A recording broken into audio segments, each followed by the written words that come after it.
Israel অধিকৃত Golan মালভূমির মাজদাল শামস শহর। সিরিয়ার সরকারি বাহিনী ও দ্রুজ গোষ্ঠীর মধ্যে যখন উত্তেজনা চরমে, তখন ইসরায়েলি সেনাদের সম্পৃক্ত হওয়ার খবরে উচ্ছ্বসিত গোষ্ঠীটির তরুণ সমর্থকরা। সীমান্তে ইসরায়েলি সেনাদের উপস্থিতি দেখে কেউ হাত নেড়ে উচ্ছ্বাস প্রকাশ করছেন, কেউ আবার ওড়াচ্ছেন দ্রুজের পতাকা। মঙ্গলবার টানা দ্বিতীয় দিনের মতো সিরিয়ার দক্ষিণাঞ্চলে হামলা চালিয়েছে ইসরায়েল। আইডিএফ প্রকাশিত একটি ভিডিওতে দাবি করা হচ্ছে, সিরীয় সরকারের যোদ্ধাদের ট্যাঙ্ক ও সামরিক যান লক্ষ্য করে এসব হামলা করা হচ্ছে যেন বেসামরিক এই অঞ্চল থেকে সরকারি বাহিনীকে হটানো যায়। এর আগে সিরীয় বাহিনীর ওপর হামলা চালানো থেকে বিরত থাকতে নেতানিয়াহুকে সতর্ক করে ট্রাম্প প্রশাসন। যদিও ইসরায়েলি প্রধানমন্ত্রী বলছেন, সংখ্যালঘু দ্রুজ গোষ্ঠীর নিরাপত্তার স্বার্থেই এ হামলার সিদ্ধান্ত নেওয়া হয়েছে। יש לנו מחויבות לשמור על אזור דרום מערב סוריה כשטח מפורז בגבול ישראל. אנחנו לא נרשה לחזור למצב. গেল কয়েকদিন ধরে দ্রুজ অধ্যুষিত সুয়েদা অঞ্চলে বেদুইন যোদ্ধাদের সঙ্গে সংঘাত চলছে দ্রুজ বাহিনীর।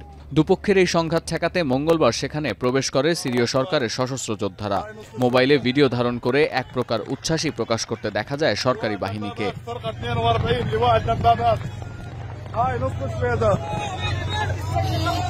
সিরীয় সেনাদের সমরাস্ত্রের বহর দেখে নড়েচড়ে বসে ইসরায়েল। দ্রুজ গোষ্ঠীর পাশে দাঁড়াতে সিরীয় যোদ্ধাদের বহর লক্ষ্য করে সোমবার থেকেই হামলা শুরু করে নেতানিয়াহু যোদ্ধারা।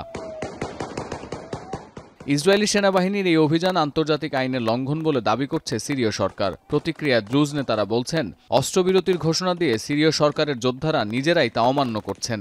বেসামরিক অঞ্চলে মোতায়েন করছেন যোদ্ধা ও সাঁজোয়া যান। আর ইসরায়েলের প্রবাসী কল্যাণ মন্ত্রীর দাবি, দ্রুজ গোষ্ঠীর ওপর বর্বর হামলা চালানো হবে আর আইডিএফ নিষ্ক্রিয় থাকবে, এমনটা প্রত্যাশা করাও ভুল। সিরীয় গণমাধ্যমের এক প্রতিবেদনে বলা হচ্ছে, দ্রুজ যোদ্ধাদের সঙ্গে সংঘাতে সিরীয় সরকারের মদতপুষ্ট বাহিনীর বেশ কয়েকজন সদস্যের প্রাণহানি হয়েছে। তবে সবচেয়ে বেশি হতাহত হয়েছেন দ্রুজ গোষ্ঠীর যোদ্ধা ও সমর্থকরা।